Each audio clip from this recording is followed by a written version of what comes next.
Yeah. I love my HBCU. And boy, I love it, love it. I love it, love it. I love my HBCU. And man, I hope my team they won. Yeah. I hope my team they won. Yeah. Man. I hope my team they won. I hope my team they won. Yeah. I tune into the HBCU Sports Lab to see if my team won or lost. If they lost, I'm quiet as a mouse. But if they won, keep tab. I'ma do the dab, yeah. Dr. Cavil, he know what he be talking about. Mike and Charles, they know what they be talking about. They can press the analytic data with your hip hop. If you know them like I know them, they gon' tell you if your team, if they won or lost, and who the ball. So listen to Professor, yes sir, and pay attention. This is Dr. Cavil with Inside the HBCU Sports Lab with Mike Washington, Charles Bishop, Professor Bishop, and Professor Washington. How you doing today? Doing well, Doc. Let's get into it. Looking forward to another exciting Tuesday night where we can recap some of what there was a lot of stuff that went on this past weekend. So looking forward to it. Not bad at all, Doc. Yeah, it was a good weekend to some. The Texas schools went on the road. They happened to go to the state of Mississippi. It didn't end too well on Saturday for one school, and then not too well on Monday either for the other schools. So it'll be interesting to see what Charles thinks about this weekend, and as well as what Mike thinks as well. But being said, let's get into episode 230 of Inside HBCU Sports Lab radio show and podcast, the show that's covering and supporting HBCU diaspora, all things HBCU sports from institutions large and small, from the NIA to the NCAA. We share insights and information on the HBCU sports culture and HBCU athletic aesthetics to facilitate the story of HBCU athletic programs and the business of HBCU sports. Notice I'm starting out with my lab jacket, lab coat, if you would. So, you know, we'll start out with, a lot of people say it's big news. We'll see what you all think about this big news. I'm your host, Dr. Kenyatta Cavil, along with my co-host, Mike Washington, Charles Bishop. We are filming from our home studios and sending a signal live to our KCOH 1230 AM studios with the Texas Radio Hall of Famer. That is Ralph Cooper in the beautiful home of Texas Southern University from Houston, Texas. Today's episode, like always, of Inside the HBCU Sports Lab is sponsored by THG Agency. THG Agency is a company that provides sporting and educational consulting and data analytics. So with that being said, you know, usually I go to you all in regards to, you know, what are the news of the day. But, you know, people have told me that it's big news that Hampton is expected to join the CAA, Colonial Athletic Association. This is coming out of HBCUsports.com. Hampton could be on the move again. At first reported by College Hoops Today, Hampton is expected to join the Colonial Athletic Conference as early as July 1st. The report indicated that the league was also targeting Monmouth and Stony Brook. There was a timetable on an official announcement. College Hoops Today and said Hampton and Howard, according to those with knowledge of the discussion, they were rumored back in October. Looks like Howard was like, thanks, but no thanks. But Hampton says, we're all in. Hampton is currently a member of the Big South. With all seriousness, I ask you all, if a tree falls in the forest and does not make a sound, is it big news? No, if it does, it's not making a sound, and it's not big news. But I guess the $1 million question, Doc, is this is obviously a big thing for Hampton, but I wanted to know why was why was this considered the ultimate chess move for Hampton to matriculate their way to the CAA, to the Colonial Athletic Association. And, you know, from looking at the article, especially going back to HBCU Game Day, you know, Dr. Dennis Thomas at the time made that statement that moving to the CAA was the ultimate chess move. Maybe at the time, with Virginia Commonwealth being in the CAA, you know, maybe I could see it a little more then, being at a basketball conference and you're trying to get that other bid within the conference. But I don't see the correlation now in terms of the big news of moving to the CAA. Somebody's got to explain that one too. Right. To be fair with you, as you said, when the decision originally was to move from CIAA, MEAC directly into the CAA, I certainly think maybe 20-some years ago, you could make the argument that the Colonial Athletic Association, particularly in the sport of basketball, was a much better league because it was a multi-bid league, which means financially, that's a windfall to the conference and therefore the institution if they distribute the money like that. Because not only did you have George Mason, you had Virginia and Commonwealth, VCU, which we all remember having teams that have went that deep into the tournament. So you got multiple accolades from the Colonial Athletic Association in terms of what they were able to do. Recently, though, it's been a one big league. So you're going from one big league to another one big league to one big league. So not a lot there. Football, this is a conference that had multiple teams that go into the playoffs. It's had multiple teams play for championships. James Madison being one of them. That's probably the most recent one. But again, they're leaving. They leave. Yes, right. So I think, people are considering the history in terms of where they've been. Sometimes if we're not careful, we do have the proximity to whiteness that we continue to look at and see it as more popular than where you are with the culture. And if you're making an independent move, I think 20 years ago, you could use the metrics to talk about how this is a much better move in terms of what you seek to ascertain and what could be on the table. But at this point, I'm very intrigued what this really means. And I say that in terms of the cultural interest. I thought it was fascinating just the other day when you had North Carolina A&T and Hampton play each other, and the news was out there about this rivalry being restored. And if you know anything about college athletics, a lot of college athletics are about rivalry and the culture associated with rivalry. So if you take those rivalries away, the next thing is to start a new rivalry. And that takes time. Even in these super conferences we see, expansion, it's the old rivalries that get the story. The new rivalries, if they get, a boost of some really close games or something tactical goes on in the games, then they can start laddering and create the rivalry that's necessary for it to explode. But in terms of the interest of the masses and even your fans, it's going to be fascinating to see what that really looks like. To give you a case study on this, we have this with Tennessee State in the OVC.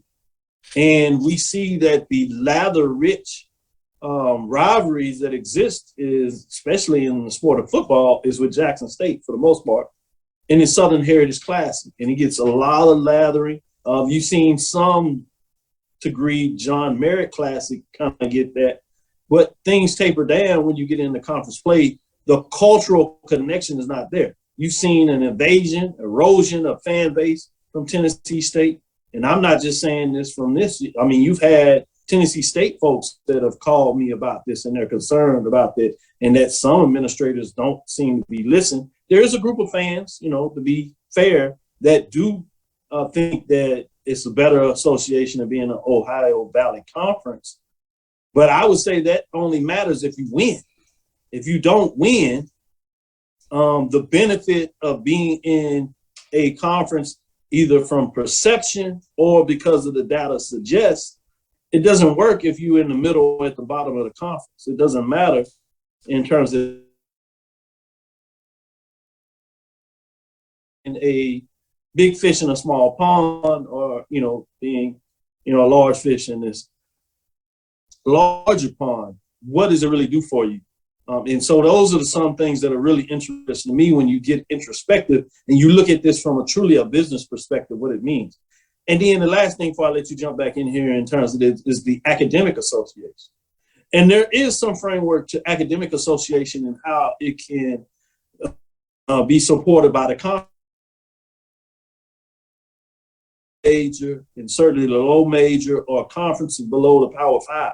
the Big Ten, ACC, Pac-12. They have these academic partnerships where they actually really provide academic clusters where faculty travel and trade each other. You see it most recently in the SEC, where they do a big connection from a conference perspective of how they do cross-cultural connections between the academic programs. I have yet to see that, view that, if you would, at these mid-major and low-major conferences. So I'm always interested what that means, because really how you rise in terms of your academic profile is the research that you do and are able to get, which we just recently saw with Southern and Prairie View moving to R2 status from the Carnegie classification.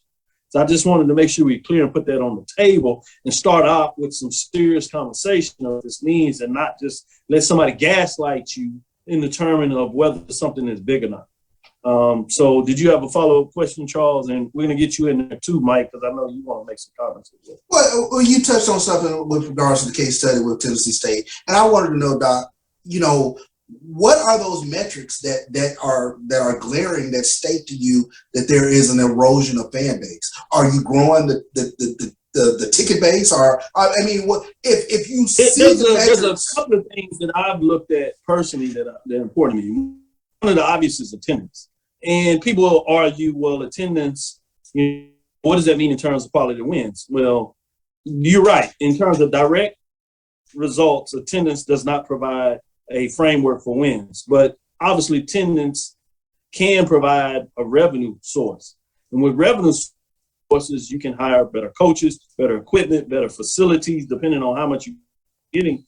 And theoretically, usually the conferences or teams and programs spend the most money, they tend to have a higher winning percentage until they match up with somebody that equally is paying as much money. And then oftentimes it becomes more about the Jimmy and Joes you have in the coaching perspectives. But just in terms of apps of all that, then it usually goes there. The other thing I look at is just the fan base interaction, in terms of what's on social media platforms, those that have their own fan base, how much do people interact? What is the conversation like?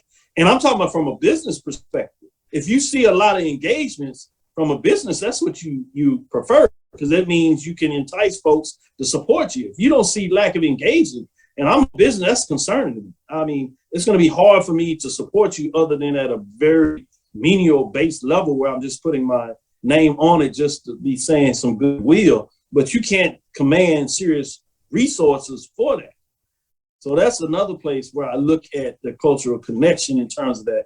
And so that's just a few, and I could go deeper, but I want to get Mike in there. Go ahead, Mike. Oh, sorry. So yeah, I think a lot of the points that you hit are really good. I think, one of the things that stood out to me when I heard this is, what is the value proposition? What is the business valuation of this? So, if you leave the Big South and go to the Colonial Athletic, what are the key drivers? What are the wins and losses? So James Madison is leaving, probably going to the Sun Belt. So, according to, if this is true, the CAA is looking at Stony Brook and Monmouth as potential members, and then Hampton. What's the matchup? Because if you look at the Colonial division, so you're talking schools like Maine, Richmond, William and Mary, Stony Brook. I even saw an article saying that this will allow, the Pirates to renew a rival versus William and Mary. Does that fit in the? I know I had to stop when I saw that. I saw that a couple of times, to renew a rivalry with William and Mary. I've never known Hampton to have a rivalry with William and Mary. Where do you want your organization to be? What do you want it to look like? We know that rivalries drive success. There's history, there's case study that rivalries drive business success.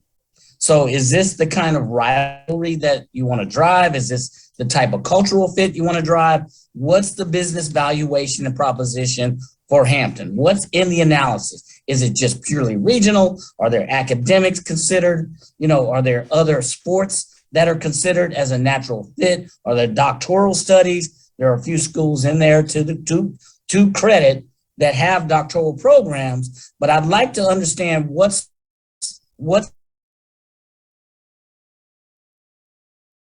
joined the Big South about a minute ago. We'll say 2 or 3 years ago. And things are not really, matriculated into a relationship. And now you're jumping ship and going to the Colonial. I just like to understand what's the business from a business standpoint, because we know college sports is one part business. What's the business valuation? What's the wins, the losses? What's the gain to the Colonial Athletic Association? What's the gain to Hampton?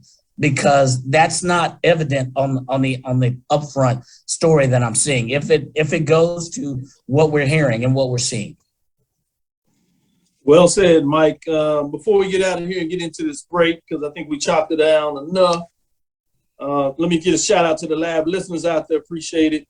Y'all jumping in here and they're chiming in and they're using tougher words than I did, but I thought it was interesting.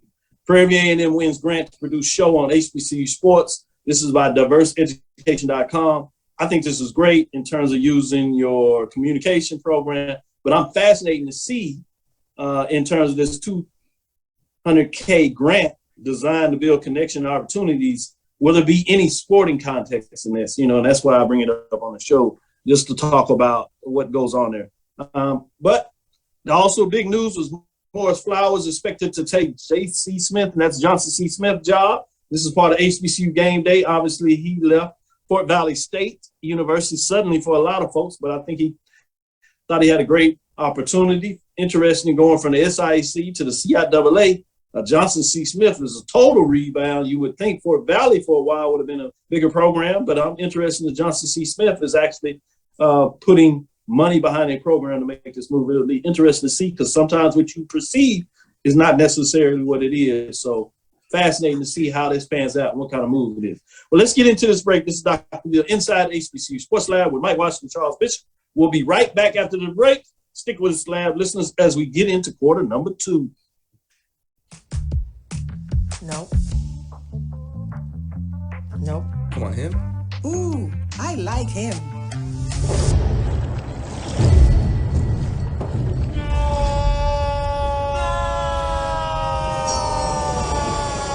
Quick, the quicker picker-upper.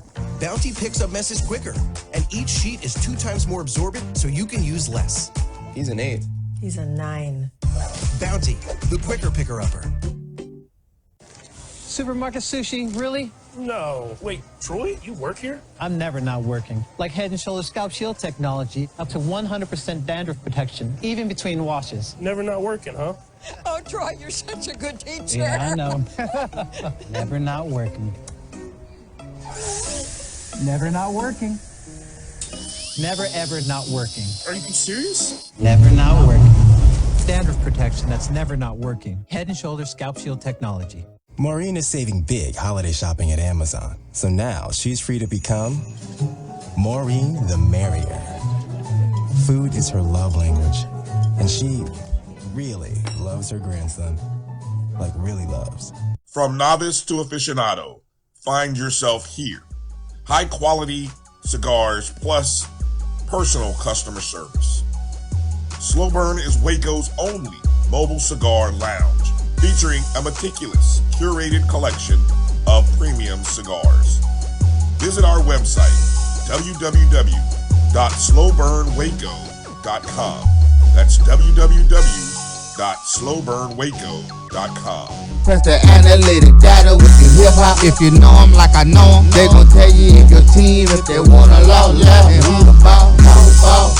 So listen to Professor, yes sir, and pay attention, cause he gon' teach a lesson.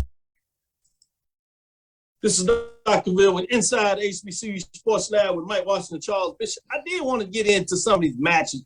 Let's get into this basketball talk. I like a lot of folks out of here.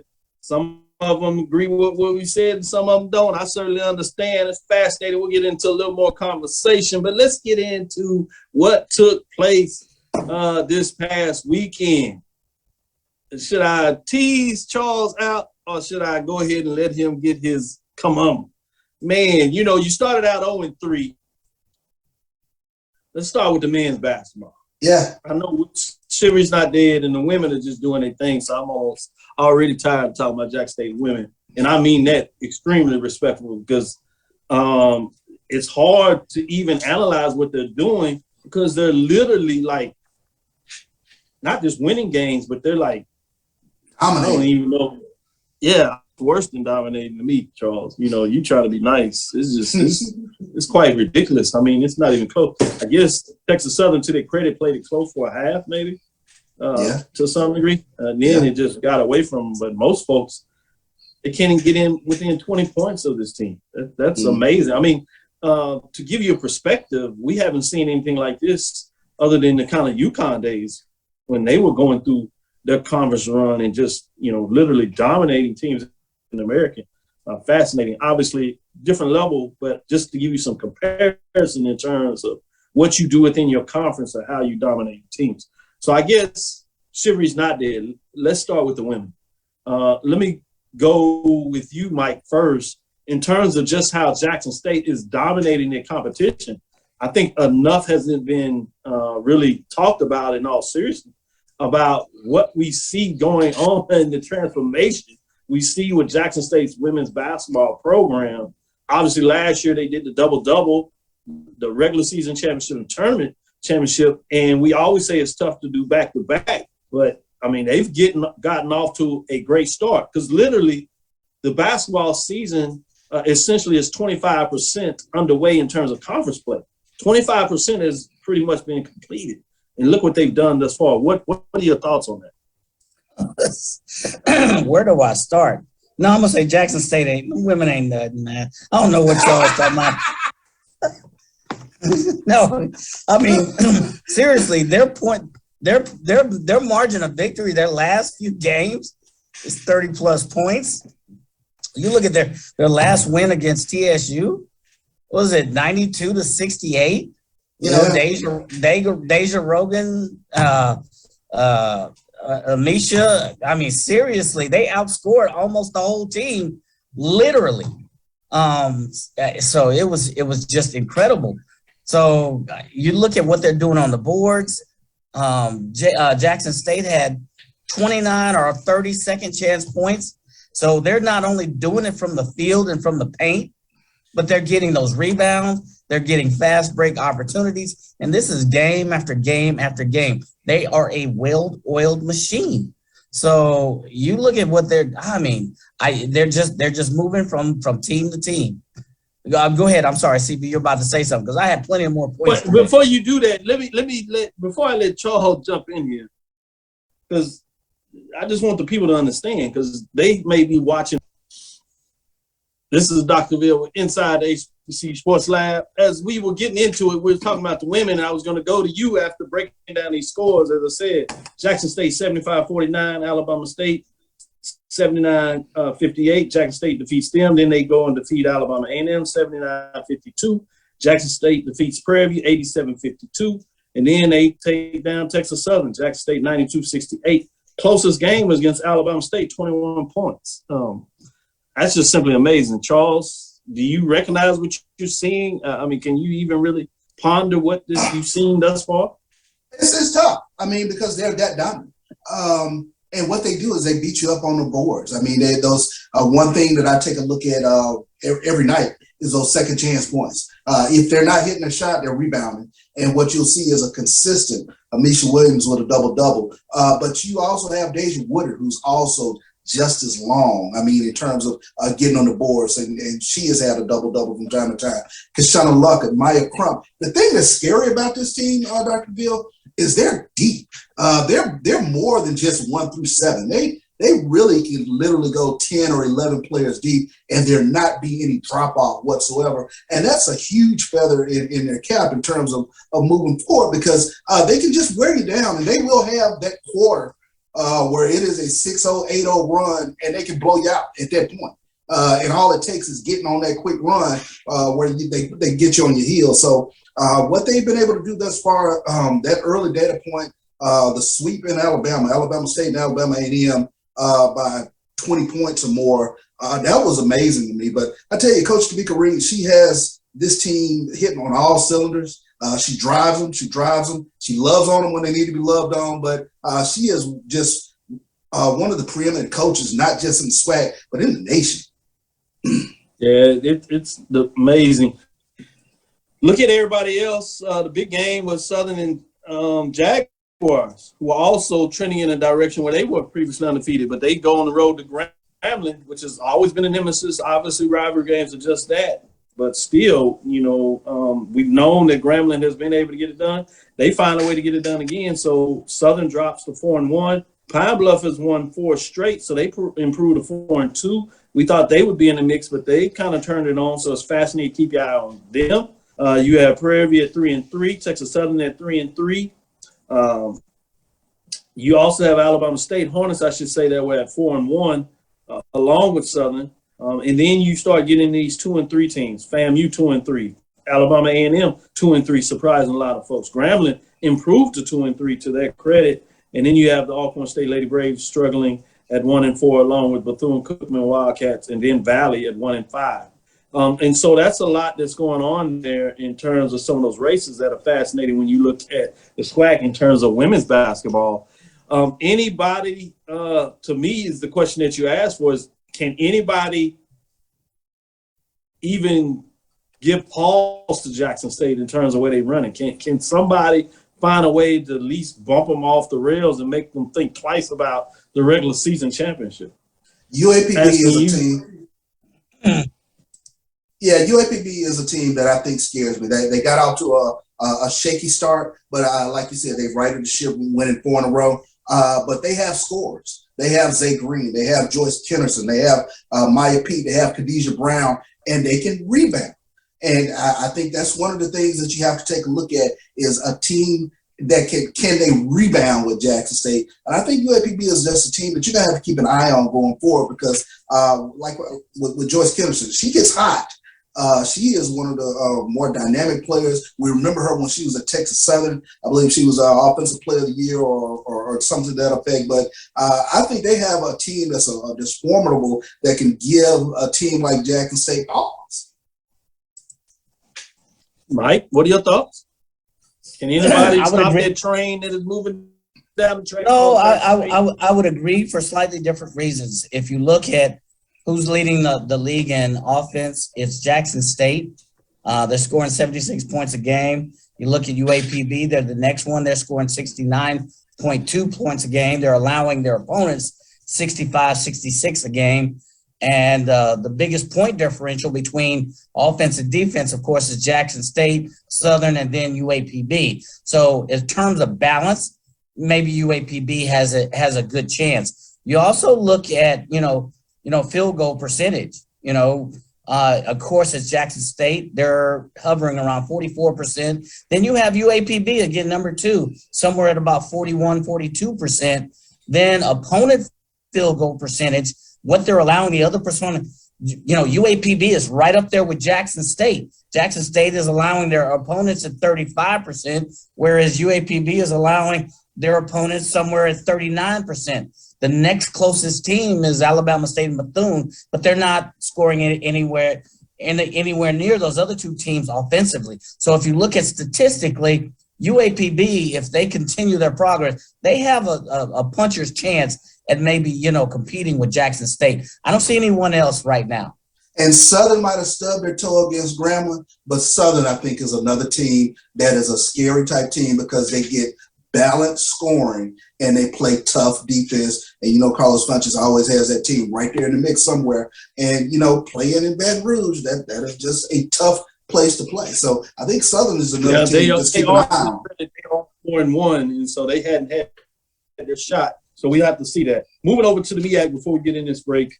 MEAC had got some winning games and getting more games on the men's side. You had Howard defeat Maryland Eastern Shore 67-52 to give you some indication of what's there. On Saturday at South Carolina State defeating North Carolina Central 63-51. Coppin State takes down their rival Morgan State 67-55. Unfortunately, Maryland Eastern Shore Delaware State game was postponed. To give you some indication, Howard is sitting at the top of the conference at 1-0, along with Coppin State and Norfolk State that played last week, sitting at the bottom of the conference. is Morgan State at 0-1, Maryland East Shore 0-1, and North Carolina Central is 0-2. Just to give you some indication of what goes on there.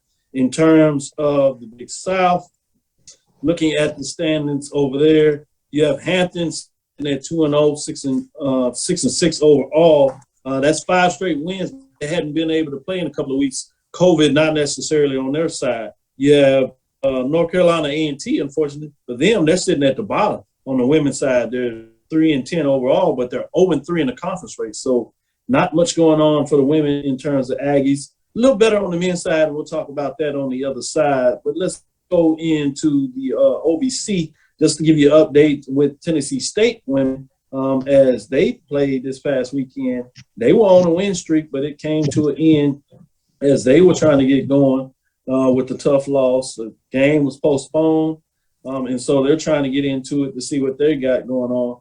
If you look at the standings for Tennessee State, they're sitting at the top of the conference, one game behind Belmont Bruins, sitting at 4-1 in terms, and they had their last loss, and again, they haven't played since then because of postponement. And those are the things that, if you're winning, can get kind of frustrated with COVID in terms of stopping that momentum. If you're losing, it can probably go either way. Maybe it's something that you want to see if you can regain yourself, or it doesn't allow you to get enough games in to get any traction. So fascinating to see there. Let's take a break here and get back and come back on the other side and talk about some of the men's side of the Division I. And then we'll take some updates at the end of the hour. We'll get into some of the CIAA, SIAC, and give you some updates on what the conference races are going on there. Stick with us. We'll be right back after this break, heading into the second half of the show. Stick with us. We'll be right back after this break. The Cuvée Group is a Florida-based marketing and training consulting firm. We help businesses communicate to their target audience and engage them in conversation. We also help to expand their audiences, which will ultimately result in growth for those organizations.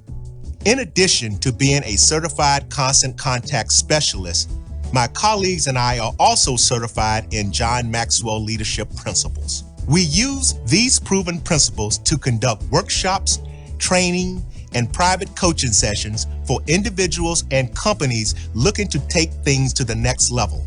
Contact us to schedule a free consultation. Issues today, don't delay, call Cuvée. Nope.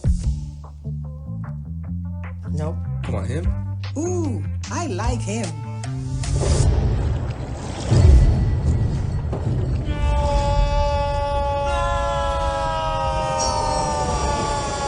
Quick, the quicker picker-upper. Bounty picks up messes quicker, and each sheet is 2 times more absorbent, so you can use less. He's an 8. He's a 9.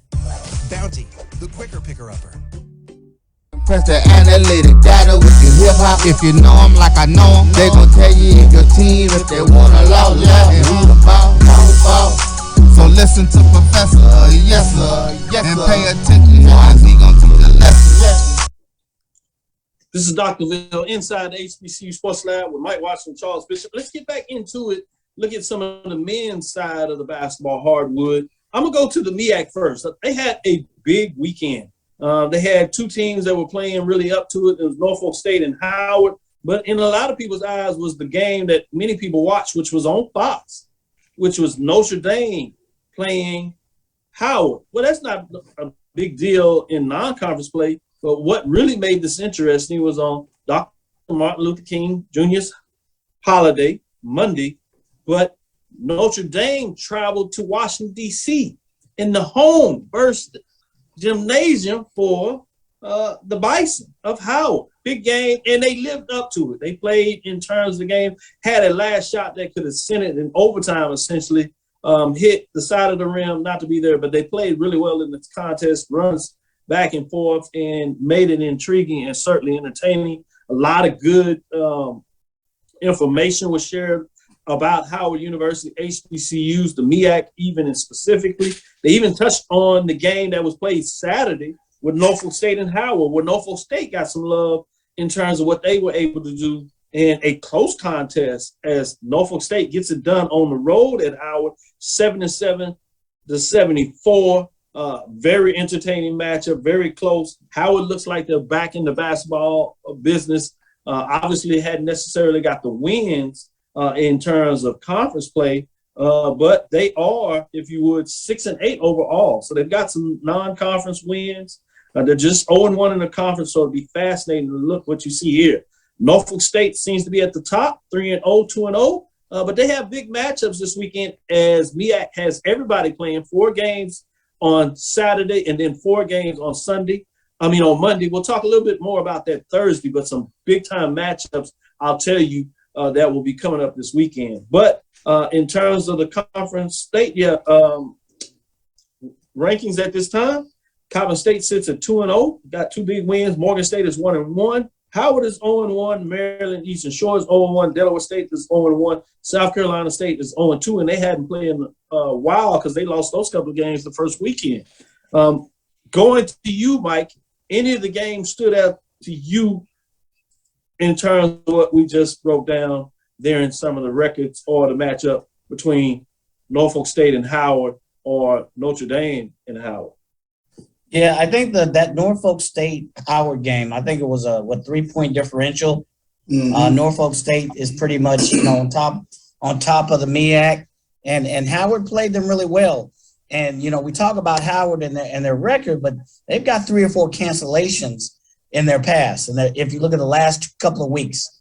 So, and I'm assuming that's COVID related. So I'm wondering how good this Howard team is and can be.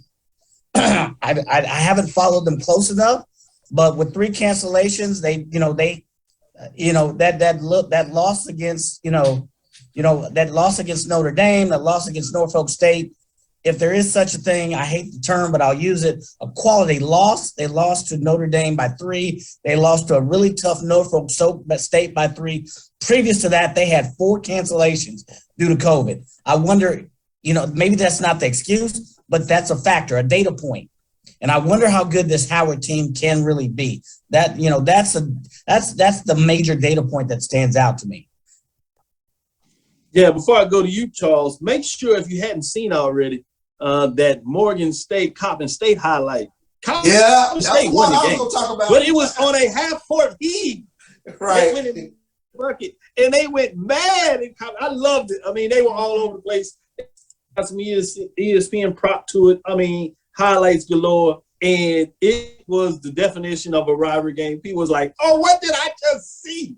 And so that was exciting to get in there. So for those that hadn't seen it, maybe we get a chance to throw up some highlights a little later. But that was a fascinating matchup when you talk about Coppin State, Morgan State. That game-winning bucket literally at the buzzer. Some people wasn't sure it was good, but it certainly counted.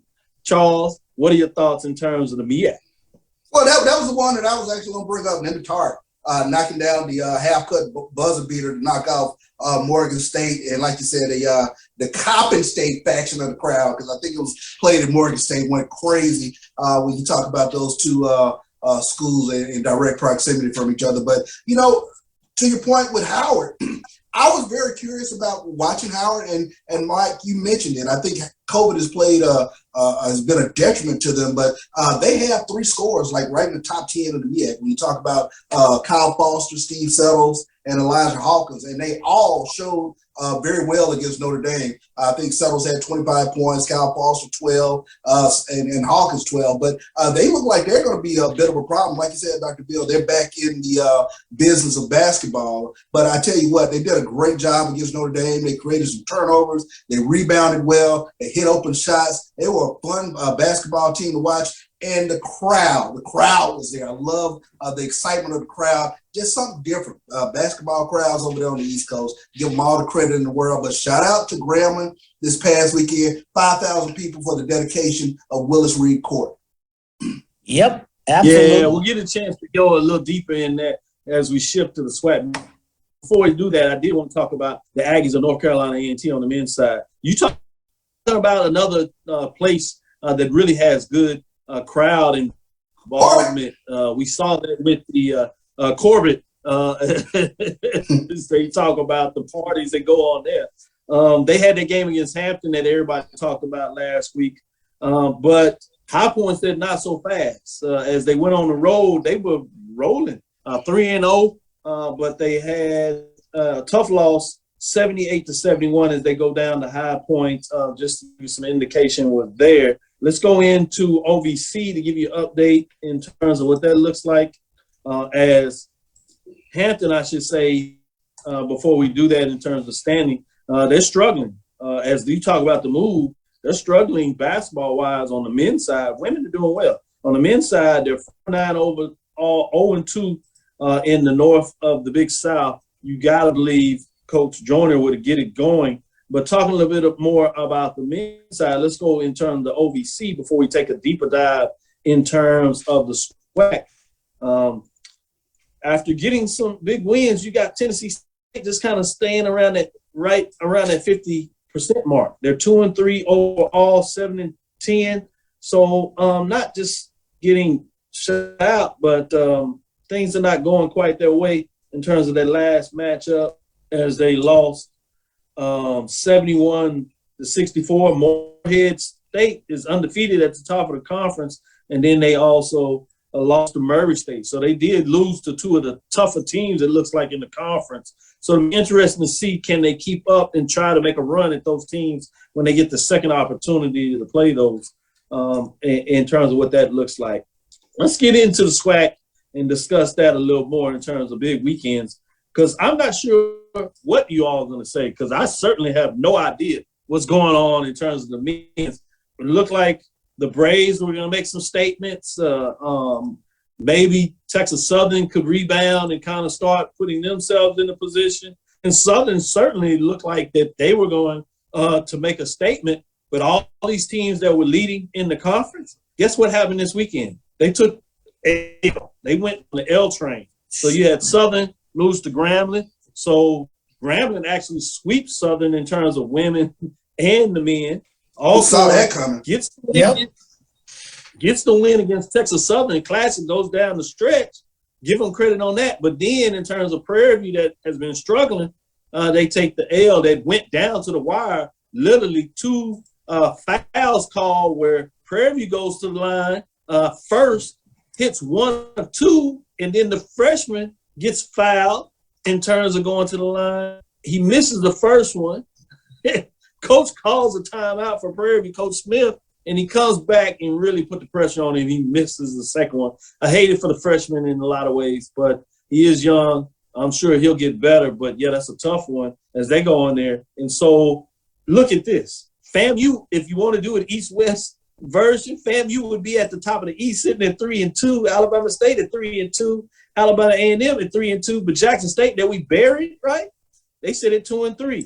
Bethune-Cookman, everybody's forgot about. They're sitting at 2-3. Mississippi Valley is 1-5. It's a straight conference, so it's not like that. But I just think this is interesting how you can do it both ways. But at the top of the conference, you would have to go to the West. And the top of the conference would be 4-1 Southern, 4-1 Alcorn, and then you get into these 3-3, 3-2 type matchups with Grambling also at 3-2 with these other teams. Texas Southern, that's just surprising everybody with 3 losses on the season already. 3-3, and none of these are by COVID now. This is on the court that they've lost. Prairie View is trying to get back in it, 2-4. Arkansas Pine Bluff got a big win in terms of getting it done against Bethune-Cookman, at least get their second win of the conference race, sitting at 2-4. So it is wide open. And it's even Mississippi Valley sitting at 1-5. They have the win at Prairie View on the road, but even their home losses, they have been close in terms of that. So they're a much more competitive team. So the men's side is just fascinating. I'm going to stick with you, Charles. Can you call it? What am I looking at? All my data points got thrown out the window this weekend because I did not see Texas Southern and Prairie View losing to Jackson State. You had Jackson State coming into the weekend 0-3, a huge win over Prairie View Saturday night, and then the Butchers that come back Monday night and get another win over Texas Southern. And I tell you what, folks, if you have not seen Malachi Wideman, the human highlight film, you better get somewhere and catch him because he's coming. It's a dunk near you. 2 electrifying dunks over the weekend at Prairie View and then against Texas Southern as well to close out the game. But Mal Wideman, the dual sport star, football and basketball, and he's only going to get better. He really gives this basketball team a shot of electricity when he's out there on the court. Didn't have a great shoot night Monday night, but I tell you what, his presence, I think, is opening up a few other players out there on the court for Jackson State. So we'll see how that plays out going forward. But shout out to Graham, like I mentioned, 5,000 people there for the dedication of Willis Reed Court. And then to get that huge win over Southern, that did not go unnoticed on both the women's and the men's side.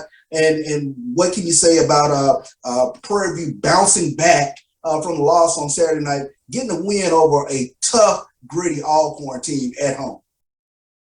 Yeah, I'm hearing Malachi Washington signs a deal in terms of his highlight packages. He reminds me to some degree, and this is not trying to throw shade one way or the other.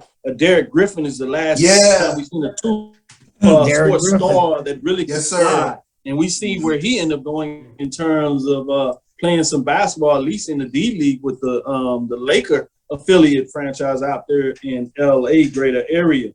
So fascinating when you talk. I can't wait till he gets down here to see if he's able to do it in the gym, because Texas Southern certainly will appreciate somebody a human highlight reel. Mike, Charles broke it down. He didn't know what direction to go. It took it a little bit of everywhere. What are you saying right now? My data point is now that it's official. There's parity in the SWAC. You have 4 teams sitting at 3-2. There's obviously parity. You got Jackson State coming off 2 wins. They came off a win against Prairie View. They came off against a win against Southern, so they cleaned up in Texas. But then when you were wanting to count Prairie View out, guess what? They showed that they still have a pulse. Mm-hmm. We thought they were out, and guess what? Their big 3 came back in. So you got Juwan Daniels, you got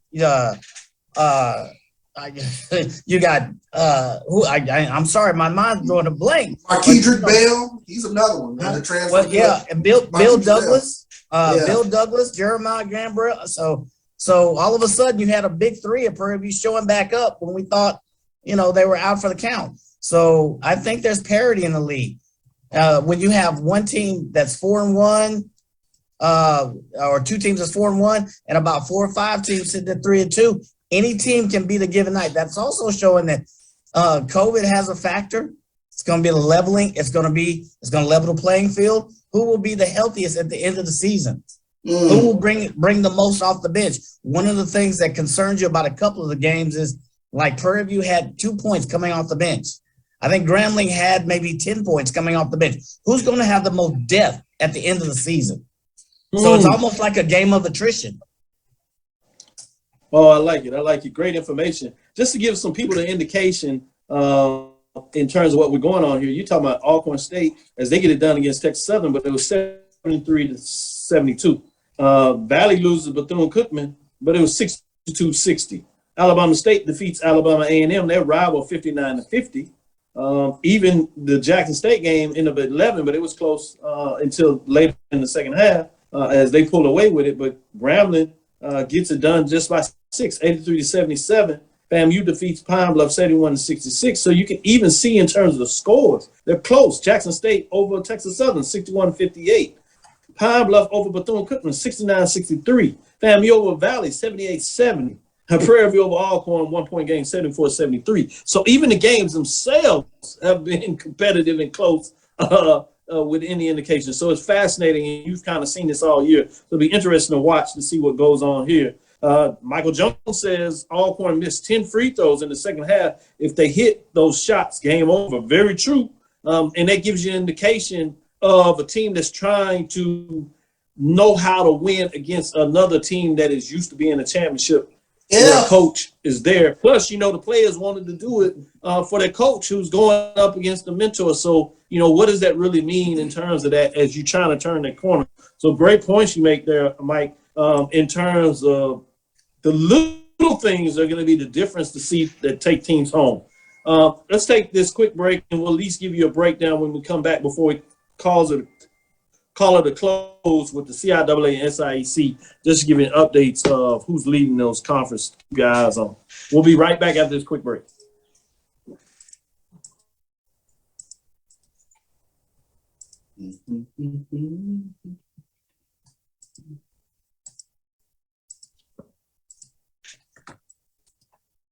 Well, let's keep it right here in terms of what we're looking at as we move into it. Let me give you some updates in terms of what I see going on in the CIAA on the women's side. As we over there, I do want to give you that update. With that, in terms of teams in the Northern Division,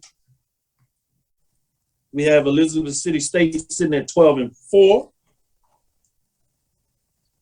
You have Lincoln, Pennsylvania sitting at 11-4, I should say, overall, but not a lot of conference games being played. So you have tie in terms of the division with Elizabeth City State, Lincoln, Pennsylvania, and Virginia State on the women's side sitting at 1-0. Conference-wise, Elizabeth City State, Lincoln, Pennsylvania tied at 4-1. Right behind that is Virginia State at 5-2. Southern Division, you have Claflin sitting at 4-11 in terms of what's going on. So not a lot of teams really playing good basketball in the Southern Division, but you do have sitting at the top, Claflin is 1-0 along with Johnson C. Smith and St. Augustine, but their overall conference record is 3-4, 1-3, and 1-4 respectively. Just think about that, the difference between the Northern and Southern Division in terms of the women. Let's stay with the women in the SIC, give you an indication of what's going on in those standings there. Give you an update in terms of those affiliated teams that are waiting to go through their conference transition. You have Allen at 0-4, and Edward Waters had not played a game. Allen is 4-12 overall in terms of what that looks like. Savannah State, in terms of the teams that are competing for the championship, they're rolling. They're still undefeated at 14-0, 8-0 in terms of the SIC race. Benedict is behind them at 11-6, 6-2. So you see Savannah State has showed their real in terms of that match up with Benedict, who is looking up a little bit, not used to doing that. But going in terms of the West, Miles is taking care of business at 11-3, 5-3 in terms of the conference race. But Tuskegee has a better record at 4-1, but just at 9-2 overall. Don't get it twisted. You have Lane trying to pull it up at 4-3, 9-6 to give you some indication of what's going on there. Let's get into the men's side to give you some action in terms of what it looks like in terms of the conference race there. When you talk about the Northern Division, Virginia Union keeps rolling. They sit at 12-3 overall, 1-0 in terms of division, but they're 5-0 in the conference race. The next closest team is 2-2, but just sits at 4-11. So it looks like Virginia Union is doing what we see on the women's side for the SWAC with Jackson State in terms of the record, but the games, maybe not so much. In terms of the Southern Division, 9-5 gives you Fayetteville State. They're 4-0 in the conference race, but just 1-0, along with Winston-Salem State and Livingston that are 4-2 and 3-2 respectively in terms of what they're doing in the conference. Winston-Salem State is 10-4 overall, just to give you some updates in terms of what's going on in terms of the men's side in the CIAA. Let's get to it for the SIC. Miles is a team to keep your eyes on in terms of what they're able to do. But let's start as we do in terms of the East Division. Benedict is 13-4, 8-1, so they're rolling. But Morehouse says not so fast, sitting right behind them at 11-6, 8-2. Teams to keep your eyes on in terms of the East. Yeah, Miles hadn't played a lot of games. They're sitting at 5-1, both in terms of overall and SIC. Behind them is Tuskegee at 9-7, 5-2. So that'll wrap it up in terms of all the Division II conference games out of the CIAA SIC. We'll get into some love in Gulf Coast Athletic Conference. We'll give you some updates as we get into that next week, because I did want to share with them in terms of what they're doing. Some great action being played as you have some top 25 teams of Talladega rolling down there. With that being said, let's call it a show as we get into some action, and we'll start looking at what to look for next week as we do our show on Thursday in terms of Saturday and Monday. Starting into the second quarter should be interesting as we get there. Thank you for listening to Mike. You wanted to say something before we close out of here? Yeah, this is not an HBCU point, but for those of you with sons and daughters who play those non-traditional sports, Willie O'Ree, the first Black NHL player, is due to have his jersey honored tonight, 64 years after his historic debut as the NHL's first Black player. His jersey will be raised tonight as we're speaking in the Boston Bruins stadium. So what makes it so unique? Number one, it took long enough to recognize his Hall of Fame career. And then the second thing is he only had one eye and he had a Hall of Fame career. So Willie O'Ree, little props out to him, NHL hockey player, first African-American player in the NHL. So a little bit of history for that. So well done. I'm glad you jumped in there. I knew a parent of a lacrosse sons would find a way to make sure he splits up the history. Hadn't been able to get in hockey in terms of HBCU, so we'll see what that means coming in. You do have Tennessee State. I guess they're still looking at that study that they put out there a little bit earlier, so we'll see. Maybe they'll be able to get it done. I am Dr. Kenyatta Cavil, the Dean of HBCU Sports, coming from inside the lab, College of HBCU Sports with Mike Washington, Charles Bishop. Again, we want to thank you for listening to Dr. Cavill's Inside the HBCU Sports Lab with Mike Washington, Charles Bishop. You know, every Tuesday and Thursday, look for us on Thursday at 6 o'clock. We look forward to next week as we discuss the latest in the news in the lab. Follow me, Dr. Kenyatta Cavil, on Twitter, Facebook, and Instagram. That's DrKenyattaCavil. That's DrKenyattaCavil. Inside the HBCU Sports Lab 1 on YouTube, Facebook, and YouTube is Inside the HBCU Sports Lab. I should say that's Twitter, that's Inside the HBCU Sports Lab 1. Dream big and continue to move forward. We will talk with you soon. Mike? Course. Charles? Lecture. Dismiss.